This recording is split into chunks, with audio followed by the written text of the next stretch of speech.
ETV YouTube channels లో మీ వ్యాపార ప్రకటనల కోసం ఈ నంబర్కి కాల్ చేయండి.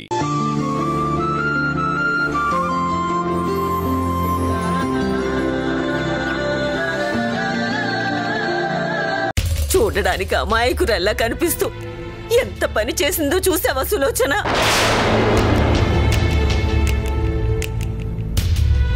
అందుకే ఇంటికి కోడల్ని తెచ్చుకునేటప్పుడు అటేడు తరాలు ఇటేడు తరాలు చూసుకోవాలని అంటారు. అసలు నీకు అవకాశం ఎప్పుడిచ్చాళ్లే? నీకు చెప్పకుండానే పిల్లని చూసుకున్నాడు. నువ్వు ఒప్పుకోకపోతే అసలు పెళ్ళే చేసుకోనని భీష్మించి కూర్చున్నాడు. నువ్వు మాత్రం ఏం చేస్తావు? అయినా కట్టుకున్న మొగుణ్ణి ఇలా పని కట్టుకుని దొంగ కేసుల్లో ఇరికించడానికి దానికి మనసు ఎలా వచ్చింది సులోచన?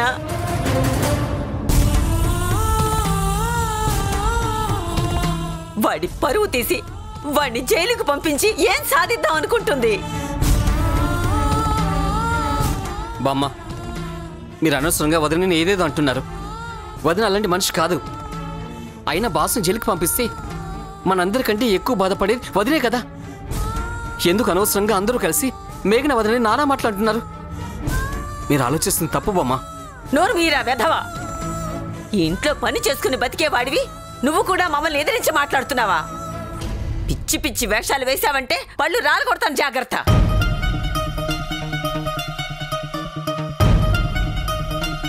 చూసావా సులోచన? ఎక్కడ ఉంచాల్సిన వాడిని అక్కడ ఉంచకపోతే చివరికి ఇదిగో ఇలాగే అవుతుంది. ఇంట్లో పని చేసేవాళ్ళు కూడా మనకు సలహాలు ఇస్తున్నారు.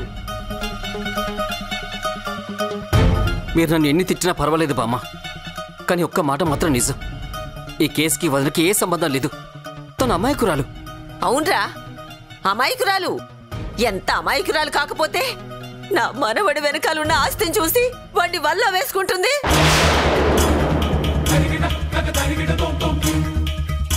ఎంత అమాయకురాలు కాకపోతే తల్లి అంటే ప్రాణం ఇచ్చే నా మనవణ్ణి తల్లిని వదిలేసి తన వెనకమాలే తిరిగేలా చేసుకుంటుంది.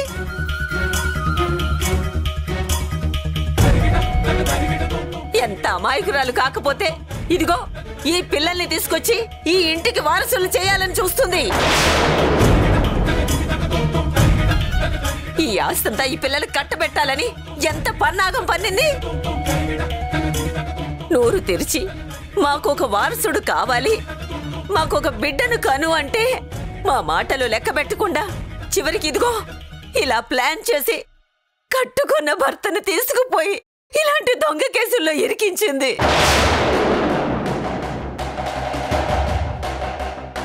అయినా గాని మీ వదిన అమాయకురాలు అంతే కదరా? చెప్పుకోవడానికి సిగ్గు లేకపోతే సర్రా నీకు. ఎంత బరి తెగించింది కాకపోతే పెళ్లికి ముందే ప్లాన్డ్ గా నేను పిల్లల్ని కనను, ఈ పిల్లలే నీ పిల్లలు, అలా అయితేనే పెళ్లికి ఒప్పుకుంటానని కండిషన్ పెడుతుందా? వాడు పిచ్చోడు కాబట్టి వెనక ముందు ఆలోచించకుండా దాని మెడలో తాళి కట్టాడు.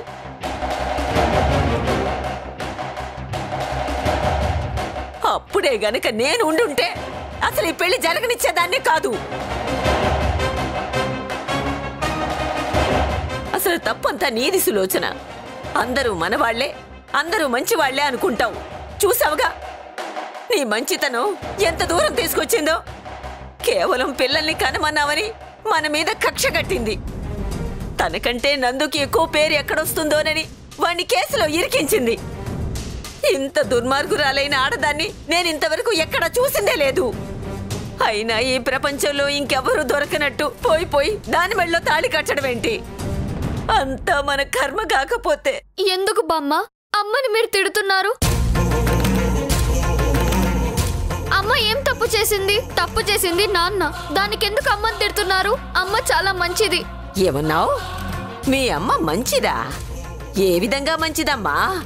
వేలుడంత లేవు. నా మనవడు చేసింది తప్పు అని నువ్వు వేలెత్తి చూపిస్తున్నావా?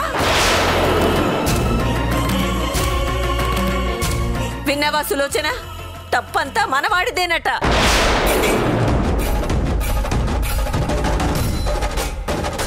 ఏమన్నావు? నా కొడుకు తప్పు చేశాడా? అసలు నీకు ఆ తప్పు అంటే ఏంటో తెలుసా? మీ అమ్మని ఒక్క మాట అనగానే నీకంత రోషం పొడుచుకొచ్చిందే. మరి నా కొడుకుని తీసుకుపోయి అక్కడ అరెస్ట్ చేయిస్తే మరి నాకెంత రావాలి?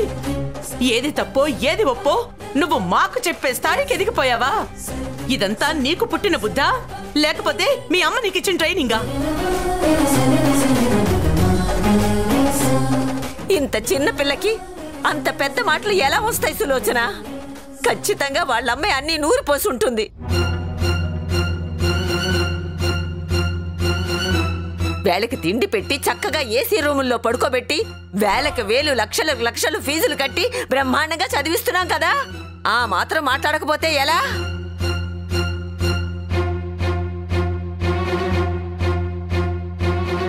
అదే వాళ్ళింట్లో ఉండి ఉంటే కనీసం 3 పూటల తిండి కూడా లేకుండా అల్లాడిపోయేవాళ్ళు. అన్నీ తీసుకొచ్చి వాళ్ళ నోటికి అందిస్తుంటే ఇలాగే మాట్లాడతారు. నిత్య, పెద్దవాళ్లతో మాట్లాడే పద్ధతి ఇదేనా? ముందు సారీ చెప్పు. సారీ నాన్నమ్మ. నాకు నీ సారీలే అవసరం లేదు. పో అవతలికి. నిత్య, నిత్య,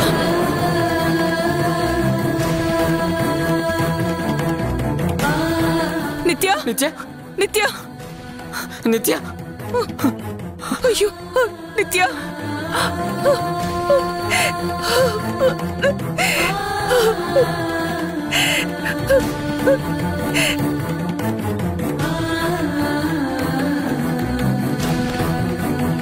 అమ్మా, పిల్లలతో ఇప్పుడు మనకు వాదన లేదుకమ్మా. అక్కడ బాస్ ఎలా ఉన్నాడు ఏంటో నేను ఒకసారి పోలీస్ స్టేషన్కి వెళ్ళి అక్కడ పరిస్థితి ఏంటో కనుక్కొని వస్తానమ్మా.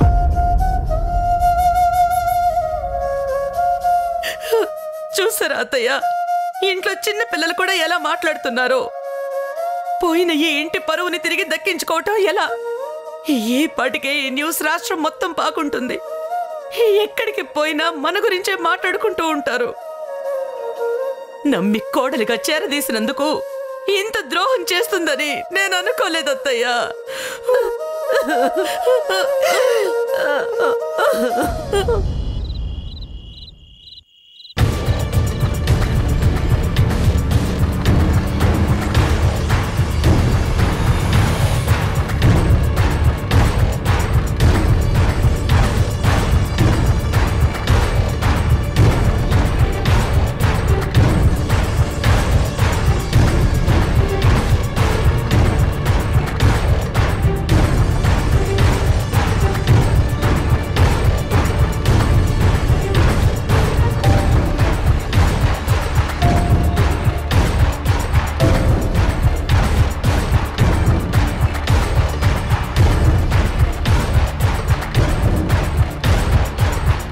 అసలు ఏం జరుగుతుంది?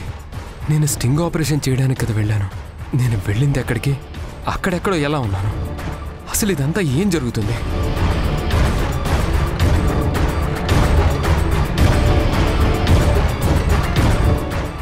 అసలు నాకేమైంది? అసలు అక్కడ ఏం జరిగిందో కూడా నాకు గుర్తులేనంతగా అలా ఎలా నిద్ర పట్టింది?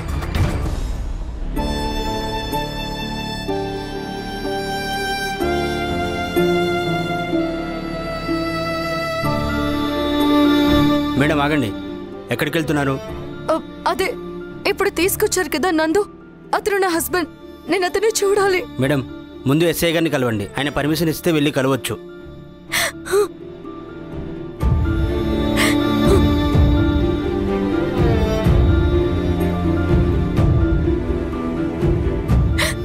ఎక్స్క్యూజ్ మీ సార్, అది ఒక నిమిషం ఆగండి. నువ్వు ఇంకో ఇద్దరు కలిసి ఆ అక్యూజ్డ్తో పాటు కోర్టుకు వెళ్ళాలి. అర్థమైందా? చెప్పండి సార్. ఇప్పుడు అరెస్ట్ చేసి తీసుకొచ్చారు కదా నందు, తను నేను కలవాలి సార్. నేను తన భార్యని సార్. అంటే అతను మిమ్మల్ని కూడా మోసం చేసి అక్కడ దొరికిపోయాడన్నమాట. బాగుంది, మీరే పట్టించారు. ఇంకా ఆయన కలవడం ఎందుకు? డైరెక్ట్గా రేపు కోర్టుకు వచ్చి కలవండి. మేము అక్కడికి వెళ్ళింది ఒకందుకు, అక్కడ జరిగింది వేరే. అసలు ఏం జరిగిందో ఏంటో మేము ముందు అతనితో కలిసి మాట్లాడాలి సార్. మాకు అవకాశం ఇవ్వండి సార్. సార్, నా భర్త అలాంటి వ్యక్తి కాదు. అసలు ఆయన అక్కడ ఎందుకున్నారో, అక్కడ ఏం జరిగిందో ముందు వివరాలన్నీ నేను తెలుసుకోవాలి. నా భర్త నన్ను కాపాడుకోవాలి. ప్లీజ్ నన్ను ఒక్కసారి ఆయనతో మాట్లాడినివ్వండి. ఏంటమ్మా ఆయన్ని కాపాడుకుంటావా? లైవ్లో పట్టించావు కదమ్మా. అంత రెడీ హ్యాండెడ్గా దొరికిపోయిన తర్వాత ఇంకా అతన్ని సేవ్ చేయాలని ఎలా అనుకుంటున్నావు? అది జరిగే పనేనా? సార్ అది అబద్ధం సార్. అది అబద్ధం అయితే మీరెందుకు అక్కడ కెమెరా పట్టుకుని రెడీగా ఉన్నారు? సార్ మేము వెళ్ళింది అక్కడ వేరే వాళ్ళని పట్టుకోవడానికి. వేరే వాళ్ళనైతే పట్టుకుంటారు, మీ వాళ్ళనైతే వదిలేస్తారా? సార్ అసలు నా భర్త అలాంటి వ్యక్తి కాదు. ఆయన కూడా ఒక స్టింగ్ ఆపరేషన్ కోసం వెళ్లారు. ఆయన అక్కడ ఎందుకున్నారో నాకు తెలియట్లేదు. ఆ వివరాలన్నీ ఆయన చెప్పాలి, నేను వినాలి. ఆ స్పాట్లో ఎలాగో మాకు మాట్లాడే అవకాశం ఇవ్వలేదు. కనీసం ఇప్పుడైనా మాట్లాడినివ్వండి సార్. చూడండి, సిఐ గారు వచ్చేంత వరకు ఎవరిని అలౌ చేయకూడదు. ఇది హై ప్రొఫైల్ కేస్. ఎవరు పడితే వాళ్ళు గబుక్కున వెళ్ళిపోయి మాట్లాడతానంటే కుదరదు. ఇప్పుడు పైగా లైవ్లో పట్టుకున్నారు. ఇదంతా రాష్ట్రం అంతా సంచలనం అయింది. ఇప్పుడు మిమ్మల్ని కనుక అలౌ చేశారంటే సిఐ గారు నా ప్రాణాలు తీస్తారు. ప్లీజ్ దయచేసి బయట వెయిట్ చేయండి, నేను తర్వాత పిలుస్తాను. అది కాదు సార్, ఒక్కసారి ప్లీజ్ అమ్మా, నేను చెప్తున్నాను కదా, వెయిట్ చేయండి. సిఐ గారు వచ్చే టైం అయింది. ఆయన వచ్చాక ఖచ్చితంగా అలౌ చేస్తాను. మీరు వెళ్ళి అక్కడ కూర్చోండి. మేఘనా రా.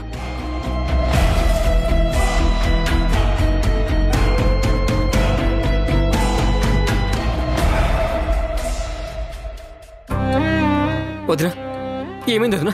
బాస్ ఎక్కడున్నాడు? ఎక్కడున్నాడు వదినా? నందుని అరెస్ట్ చేసి లోపల సెల్లో పెట్టారు. మమ్మల్ని అలౌ చేయడం లేదు. కాసేపు వెయిట్ చేయమంటున్నారు. అసలు ఇలా జరిగింది వదినా? బాస్ కూడా వేరే చోటుకి స్టింగ్ ఆపరేషన్ అని వెళ్ళాడు కదా. అలాంటిది బాస్ అక్కడ ఎలా ఉన్నాడు? మీరు బాస్ను ఎలా పట్టుకున్నారు? అంతా అయోమయంగా ఉంది వదినా. మీకే కాదు, మాకు కూడా అలాగే ఉంది. వదినా ఒక్క నిమిషం రండి. టీవీలో చూసిన దగ్గర నుంచి అటు బామ్మ అమ్మ చాలా గొడవ చేస్తున్నారు. అసలు మీరే ఇదంతా కావాలని చేశారని మీ గురించి నానా మాటలు అంటున్నారు.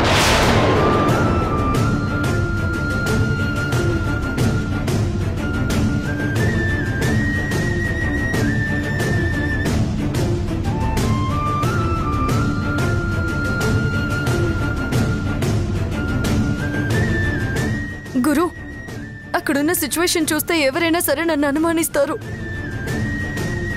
ఎవరైనా సరే నేనే కావాలని చేశాను అనుకుంటారు. అందరి అనుమానం తీరాలి, ఈ సమస్య పరిష్కారం కావాలంటే కొంచెం టైం పడుతుంది. ఇప్పుడు ఎవరో ఏదో అన్నారని చెప్పి నేను ఫీల్ అవ్వక్కర్లేదు. ఇప్పుడు నా ముందున్న టార్గెట్ నందుని బయటికి తీసుకురావాలి. ముందే పోలీస్ స్టేషన్ నుంచి ఇంటికి తీసుకువెళ్తే తర్వాత ఏం చేయాలన్నది మనం ఆలోచిద్దాం.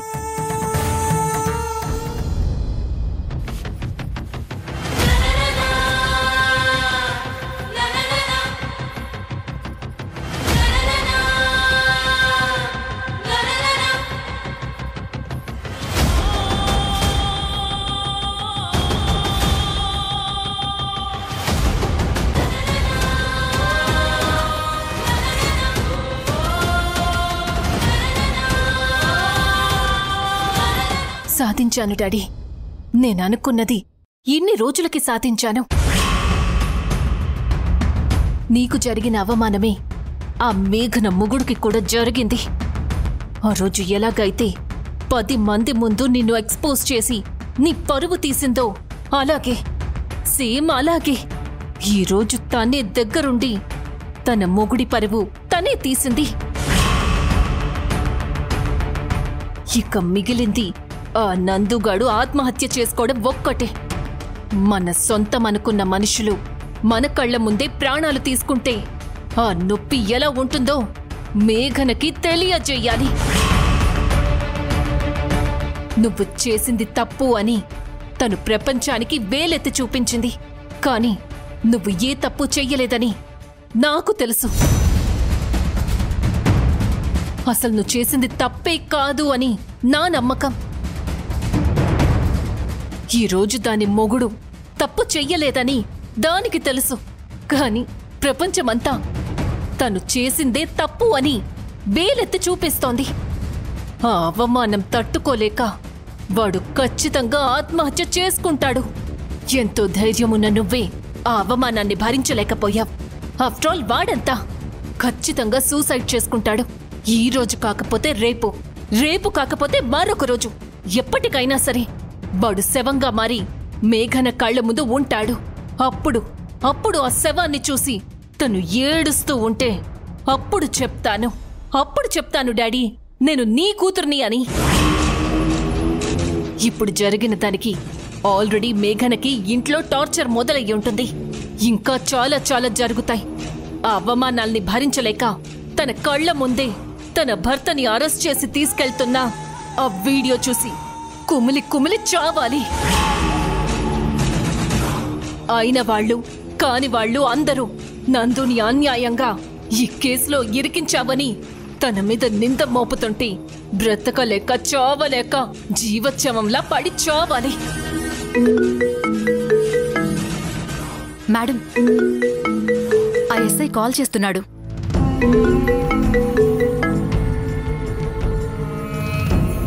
హలో, నమస్తే మేడం, నేను ఎస్ఐ శ్రీనివాసుని మాట్లాడుతున్నాను. చెప్పండి, ఏంటి విషయం? ఎలా ఉన్నాడు మిస్టర్ నందు? మేడం, అతన్ని సెల్లో కూర్చోబెట్టాను. అతన్ని చూడ్డానికి తన భార్య మేఘన వచ్చింది. తను ఎలాగైనా సరే భర్తను చూడాలి, కలవాలి అంటుంది మేడం. మీరు అలౌ చేశారా? ప్రస్తుతానికైతే లేదు మేడం, కానీ మేమైతే కంపల్సరీగా ఎలో చేయాల్సి వస్తుంది. వద్దు, తను కాసేపు అక్కడే వెయిట్ చేయాలి. కనీసం 1 గంట 2 గంటలైనా భర్తను చూడటం కోసం వెయిట్ చేయాలి. ఆ టైంలో తను పడే మానసికమైన స్ట్రగుల్ ఎలా ఉంటుందో నేను చూడాలి. అది కాదు మేడం, తను తన భర్తను కలవకుండా ఆపడానికి మాకు రూల్స్ ఒప్పుకో. యాక్చువల్గా అయితే మేము ఎవరినైనా అరెస్ట్ చేయగానే మేమే వాళ్ళ కుటుంబ సభ్యులకు ఫోన్ చేసి పిలవాల్సి వస్తుంది. వాళ్ళ లాయర్ని సంప్రదించడానికి, వాళ్ళ కుటుంబ సభ్యులను సంప్రదించడానికి అతనికి రైట్ ఉంది.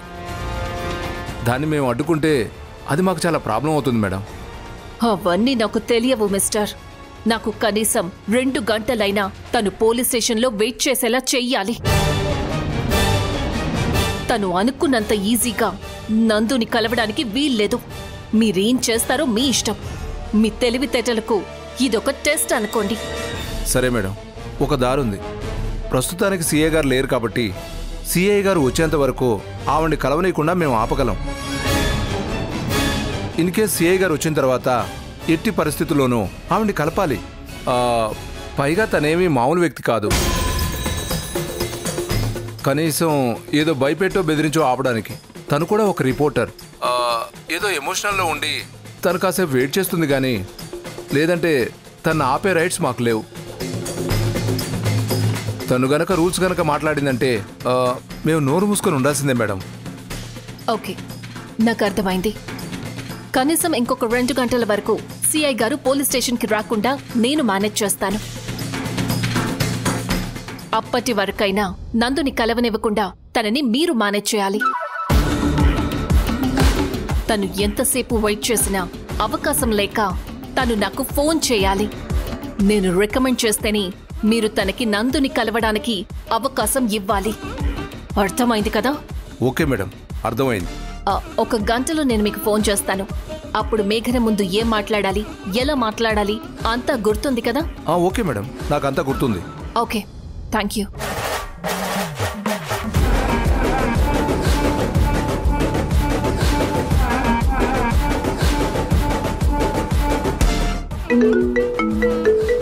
మేడం, ఆ హోటల్ ఓనర్ ఫోన్ చేస్తున్నాడు.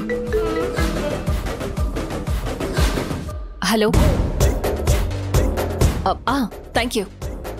మీరు చేసిన హెల్ప్ని నేనెప్పటికీ మర్చిపోలేను. ఆల్రెడీ మీ అకౌంట్కి డబ్బులు చేరాయి, చూసుకోండి.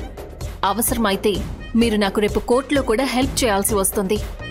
దాని పేమెంట్ వేరే ఉంటుంది. Thank you.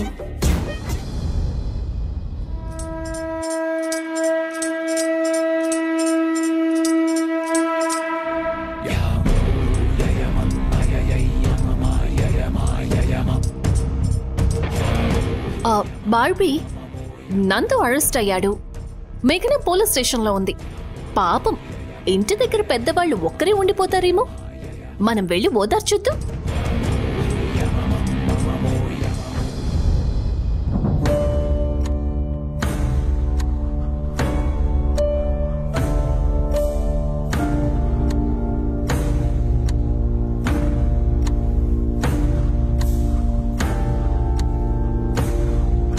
మేఘనా, ఏంటి శివ? ఇంతవరకు సిఐ గారు రాలేదు. ఆయన ఎప్పుడొస్తారో కూడా తెలీదు. ఇప్పటికే బాగా లేట్ అయిపోయింది. ఓ పని చేద్దాం, ఇంటికి వెళ్ళిపోయి మార్నింగ్ వద్దాం. లేదు శివ, నేను రాను. నేను ఇక్కడే ఉంటాను. నందుని వదిలేసి నేను ఎక్కడికి వస్తాను? నేను రాను. నేను నందుని చూడాలి, నందుతో మాట్లాడాలి. అప్పటి వరకు నేను ఇక్కడే ఉంటాను. కావాలంటే మీరు వెళ్ళండి. లేదు మేఘనా, మేం కూడా నీతో పాటే ఉంటాం. ఏం తిన్నట్లేవు, అటు వెళ్ళి కనీసం టీ అయినా తాగుద్దాంరా. వద్దు, నేను ఎక్కడికి రాను. నేను ఇక్కడే ఉంటాను. కావాలంటే మీరు వెళ్ళి రండి. సరే, ఒక 5 minutesలో వస్తాం.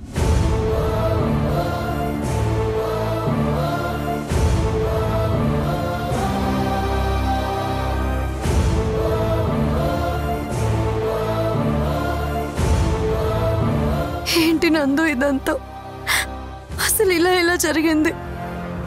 నువ్వెందుకు అక్కడున్నావు?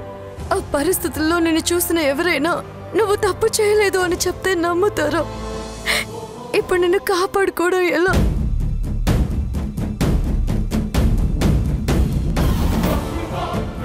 నువ్వు ఇలాంటి పనులు చేసావంటే నేనైతే నమ్మను నందు. కానీ పిల్లల్ని కనను అని మాట ఇచ్చిన నువ్వు వారసులు కావాలి అని మాట తప్పావు. అంటే ఇప్పుడు కూడా నువ్వు నందు అలాంటి వాడు కాదు. నందు అలాంటి తప్పుడు పనులు చేయడు.